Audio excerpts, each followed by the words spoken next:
Friday. Mrs. Craig has kept us inside for the past 3 days, and still no dictionary. Today, Patty Farrell was sick, so Mrs. Craig put Alex Aruda in charge of the room while she was gone. Alex is a good student, but people aren't afraid of Alex the way they are of Patty Farrell. As soon as Mrs. Craig left the room, it was complete pandemonium. A couple of guys who were sick of getting stuck inside for recess every day decided to try and figure out who took Mrs. Craig's dictionary.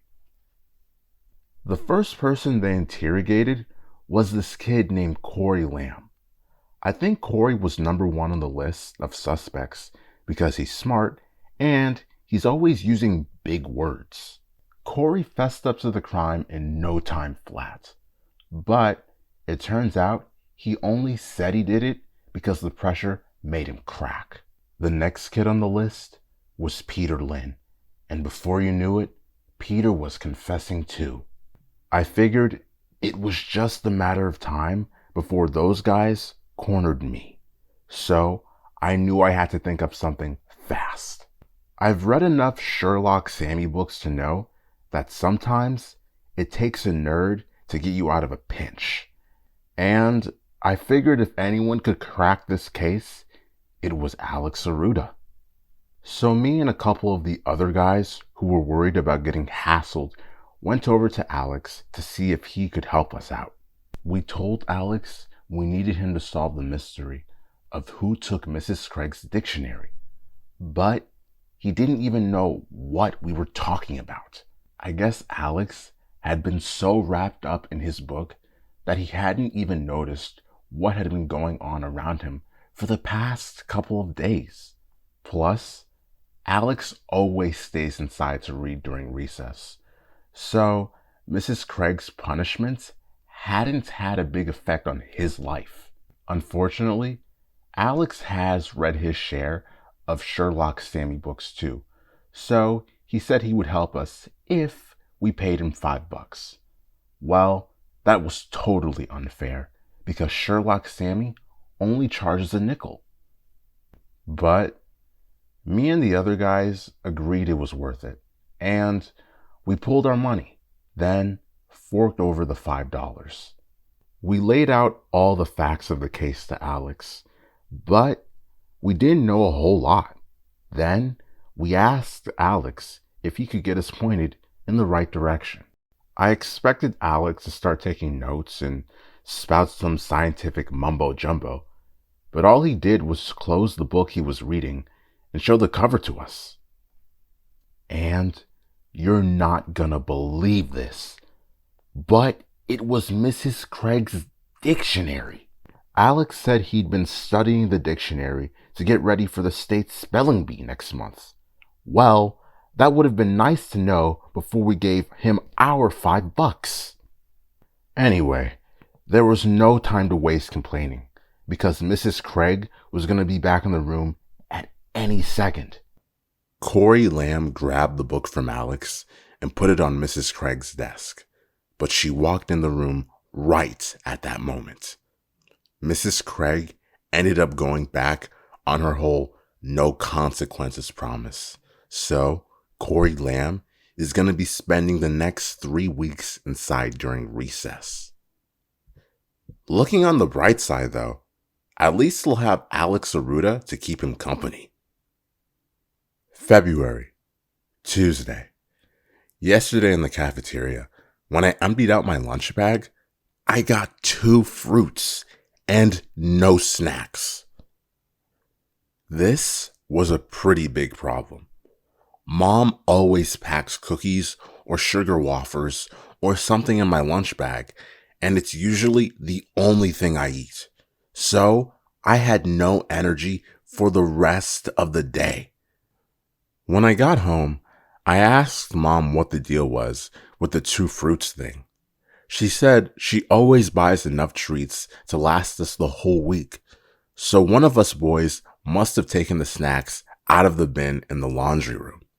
I'm sure Mom thinks I'm the one stealing the snacks, but believe me, I already learned my lesson about doing that. Last year, I took treats out of the bin, but I totally paid the price for it when I opened my lunch bag at school and pulled out mom's substitute snack.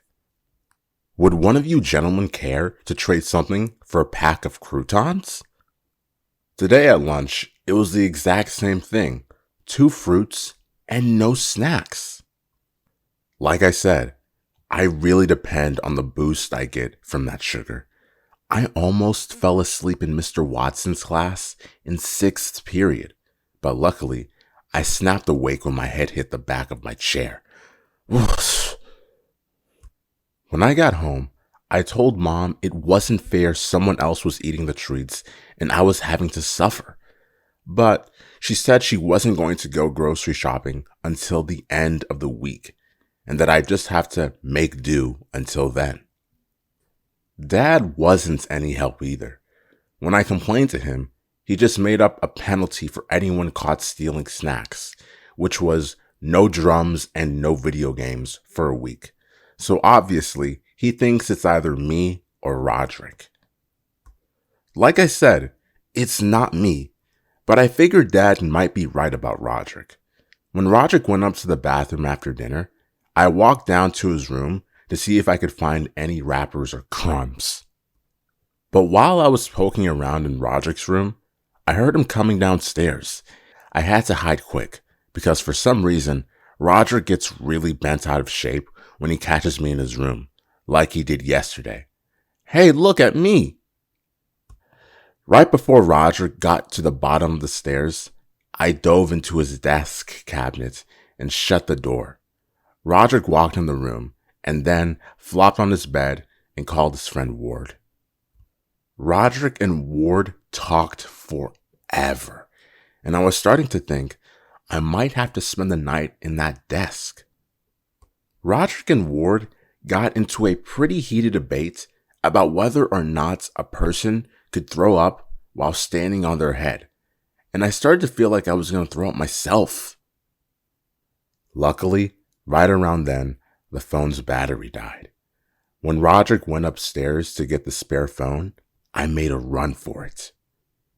This snack thing wouldn't be an issue if I had money.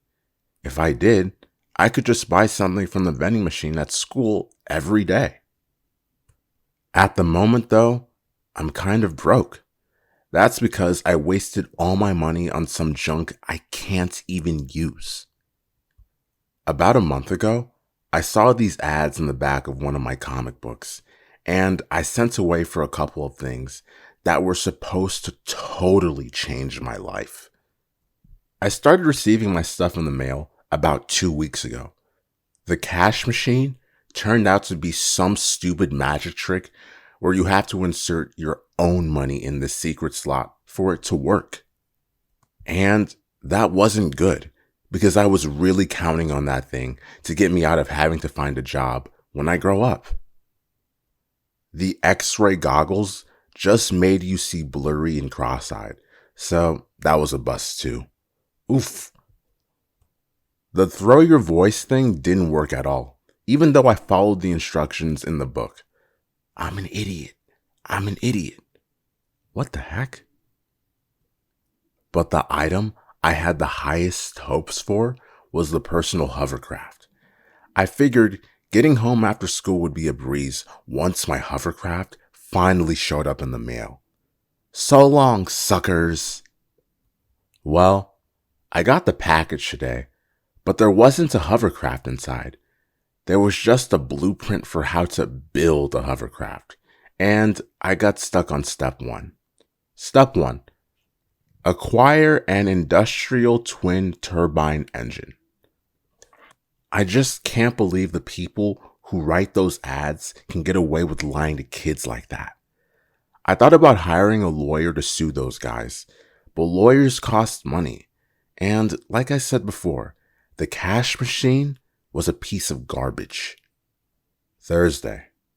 Today, when I got home from school, Mom was waiting for me, and she didn't look too happy.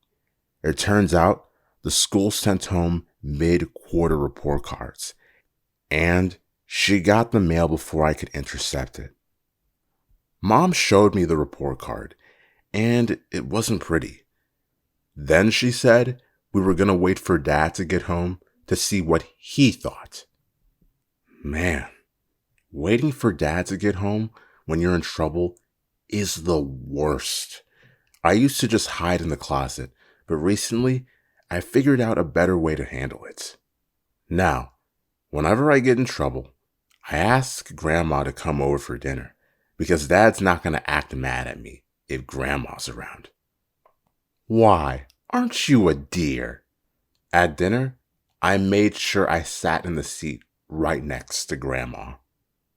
Luckily, Mom didn't mention my report card during dinner, and when Grandma said she needed to leave to go to bingo, I tagged right along with her. Catch you guys later! Escaping Dad wasn't the only reason I went to bingo with Grandma. I also went because I needed a surefire way to make some money. I figured spending a few hours with Grandma and her bingo friends was a pretty fair price to pay for a week's worth of snacks from the vending machine in the school cafeteria. Grandma and her friends are experts at bingo, and they're real serious about it too. They have all sorts of gear, like lucky blotters and bingo trolls and stuff like that to help them win. One of Grandma's friends is so good that she memorizes all her cards, and she doesn't even need to use a blotter to mark them off. For some reason, tonight, Grandma and her friends weren't winning like they usually do. But then on the cover all game, I got every square. I yelled out, "Bingo!" real loud, and the clerk came over to check my card. It turns out I messed up and covered a couple of squares that I shouldn't have. The clerk announced that my win was no good, and everyone else in the room was pretty happy that they could keep playing. Grandma told me not to call so much attention to myself if I called out bingo again, because the regulars don't like it when a newcomer wins. I thought Grandma was pulling my leg, but sure enough, the regulars sent one of their ladies over to intimidate me. And I have to admit, she did her job really well. Friday. Well, today wasn't exactly my best day ever. For starters, I flunked my science test. So it probably would have been a good idea to have studied last night instead of spending 4 hours at bingo. I fell asleep in 6th period today, and this time I was out cold. Mr. Watson had to shake me to get me to wake up. As a punishment, I had to sit in the front of the room. That was just fine with me, because at least up there, I could sleep in peace. I just wish someone woke me up when 6th period ended, because I didn't wake up until the next period started. The class I woke up in was taught by Mrs. Lowry. Mrs. Lowry gave me detention, and on Monday, I'm gonna have to stay after school to serve it. Tonight, I was totally jittery from my sugar withdrawal, but I didn't have any money to go buy a soda or candy from the convenience store, so I did something I'm not real proud of. I went to Rowley's and dug up the time capsule we buried in his front yard, but I only did it because I was desperate. I took the time capsule back to my house, opened it up, and got out my $3. Then I went down to the convenience store and bought myself a big soda, a pack of gummy bears, and a candy bar. I guess I feel a little bad that the time capsule me and Rowley put together didn't stay buried for a few hundred years. On the other hand, it's kind of neat that one of us got to open it, because we had actually put some really good stuff in there. Monday. I didn't really know what to expect from detention, but when I walked into the room, the first thought I had was, I don't belong in here with these future criminals. I took the only empty seat, which was right in the front of this kid named Leon Rickett. Leon is not the brightest kid in our school. He was in detention because of what he did when a wasp landed on the window in homeroom. I found out that all you do in detention is sit there and wait for it to be over. You're not allowed to read or do your homework or anything, which is a pretty dumb rule considering that most of the kids in there could really use the extra study time. Mr. Ray was the moderator, and he more or less kept an eye on us. But every time Mr. Ray looked away, Leon would flick my ear or give me a wet willy or something like that. Eventually, Leon got careless, and Mr. Ray caught Leon with his finger in my ear. Mr. Ray said if he caught Leon touching me again, he was going to be in big trouble. Yes, Mr. Ray. I knew Leon was just going to go back to bugging me, so I decided to put a stop to it.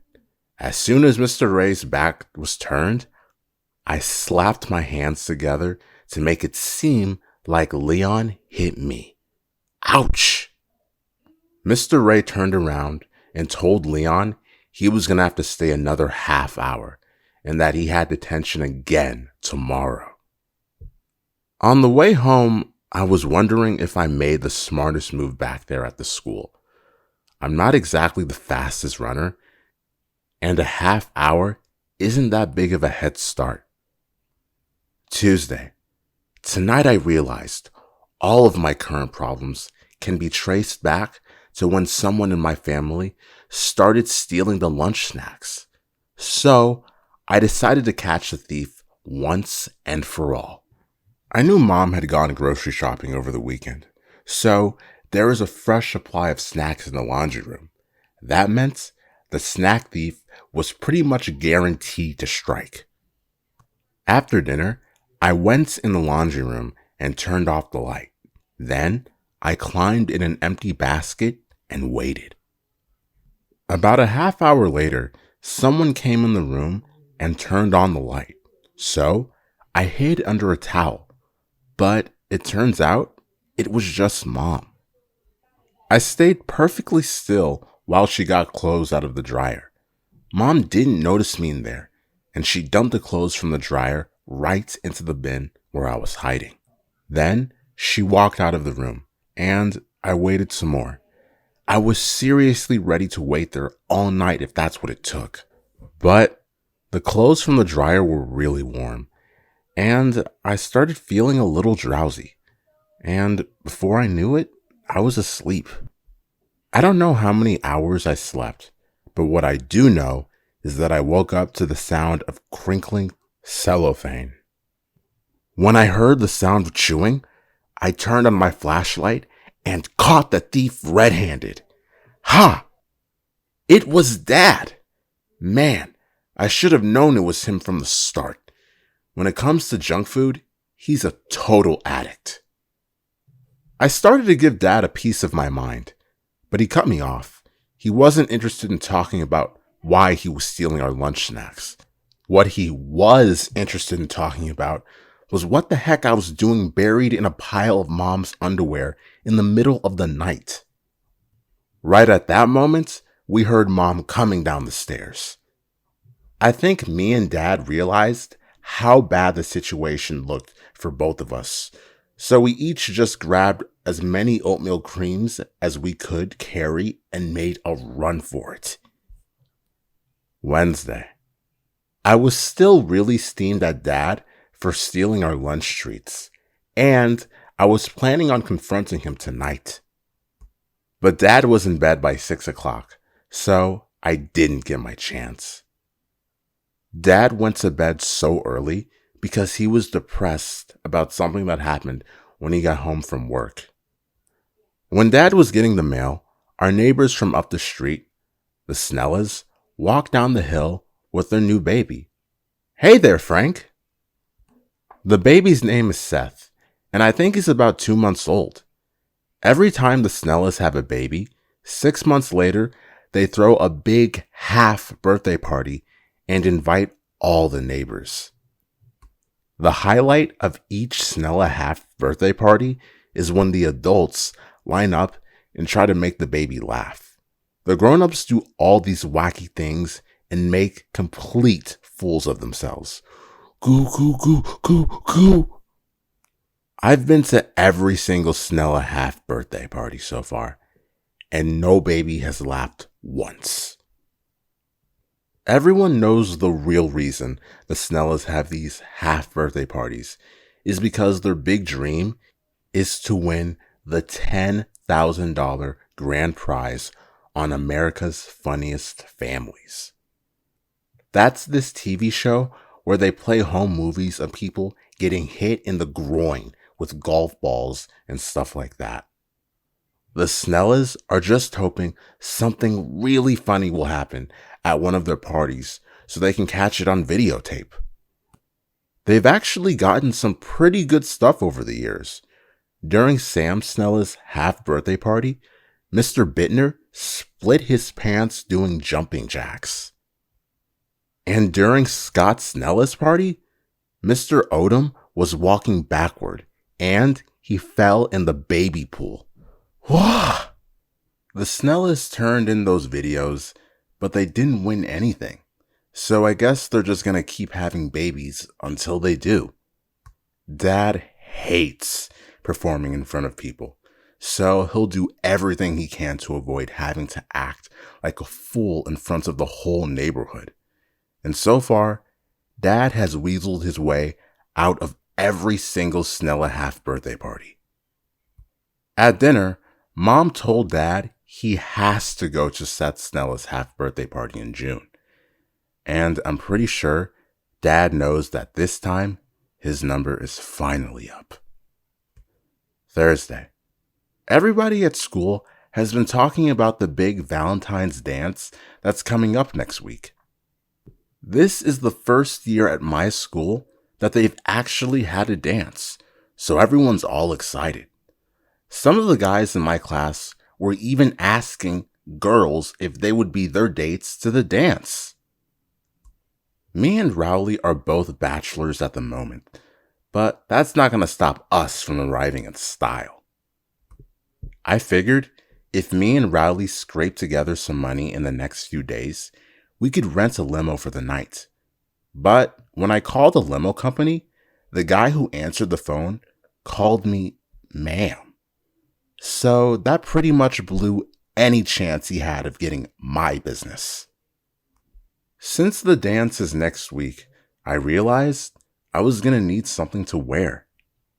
I'm kind of in a pinch because I've already worn most of the clothes I got for Christmas, and I'm almost out of clean stuff to wear. I went through my dirty clothes to see if there was anything I could wear a second time. I separated my laundry into two piles, one that I could wear again, and one that would get me sent down to Nurse Powell's office for a lecture on hygiene. I found a shirt in pile number 1 that wasn't so bad, except it had a jelly stain on the left-hand side, so at the dance, I'll just need to remember to keep Holly Hills to the right of me at all times. Valentine's Day. I was up late last night making Valentine's cards for everyone in my class. I'm pretty sure my middle school is the only one in the state that still makes all the kids give cards to one another. Last year, I was actually looking forward to the card swap. The night before Valentine's Day, I spent a lot of time making an awesome card for this girl named Natasha, who I kind of liked. Beloved Natasha, for you, a fire blazes in my heart, so strong that the embers alone could bring 1,000 hot tubs to a boil. So intense that it causes snowmen everywhere to despair.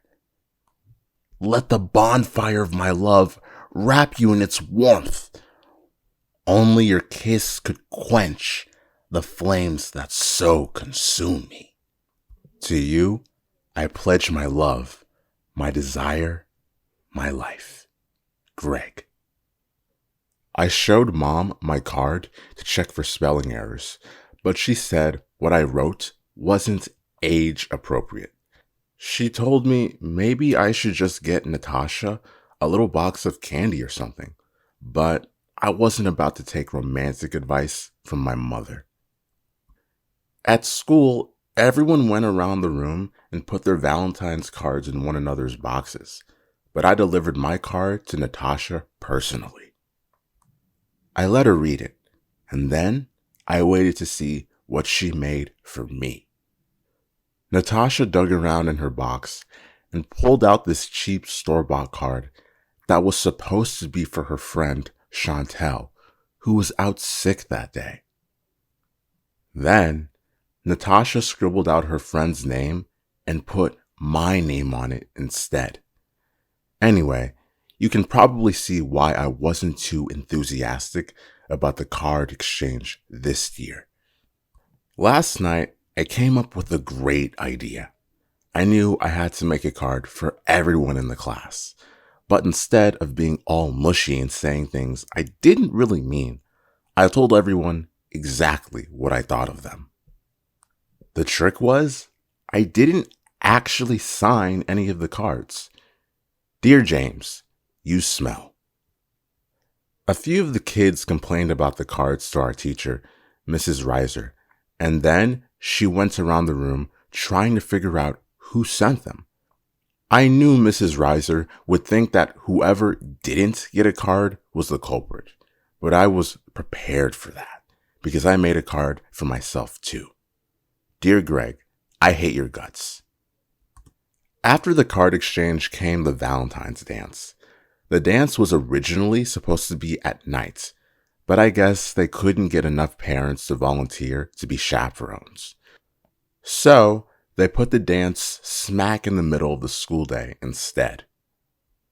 The teachers started rounding everyone up and sending them down to the auditorium at around 1 o'clock.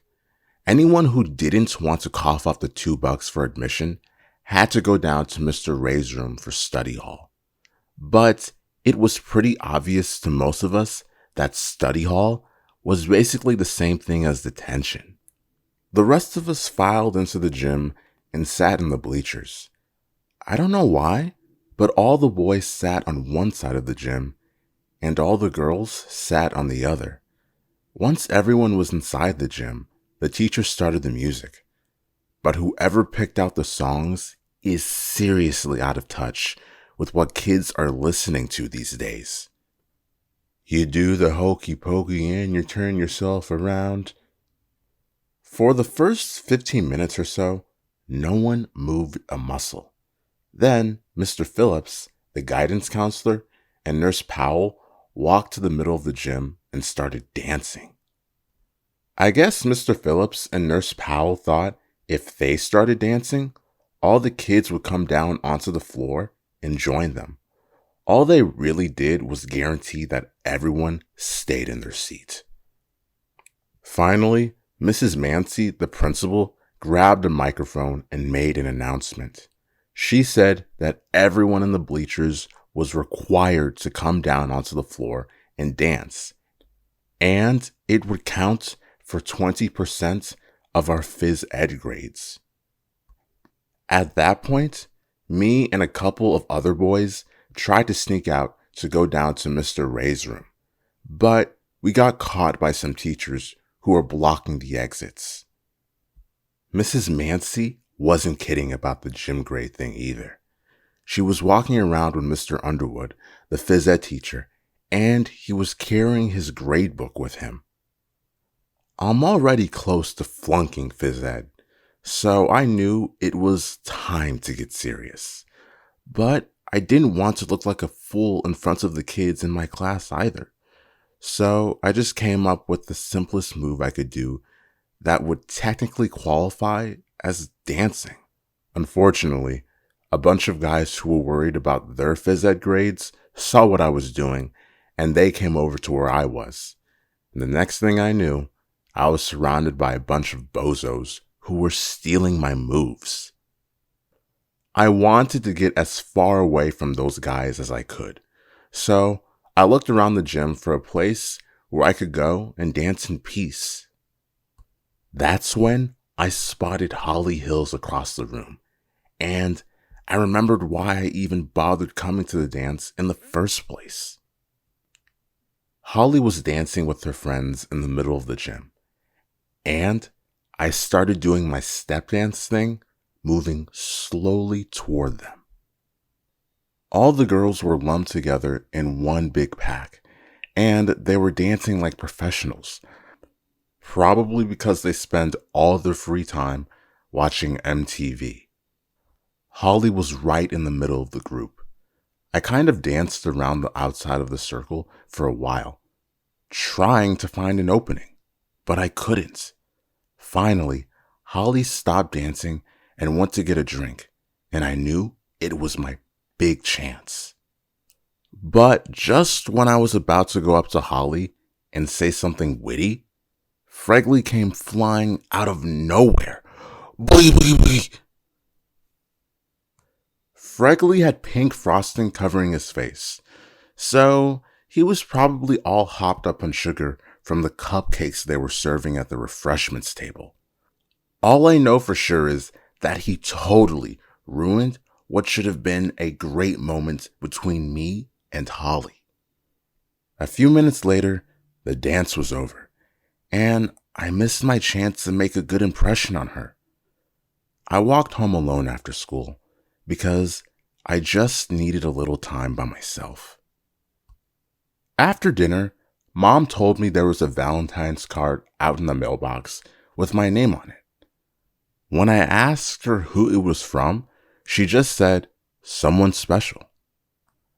I ran out to the mailbox and got the card, and I have to admit, I was pretty excited. I was hoping it was from Holly, but there are at least 4 or 5 other girls at my school who I wouldn't mind getting a card from either. The card was in a big pink envelope with my name written in cursive. I ripped it open, and here's what I found. A sheet of construction paper with a piece of candy taped to it, and it was from Rowley. Sometimes I just don't know about that boy.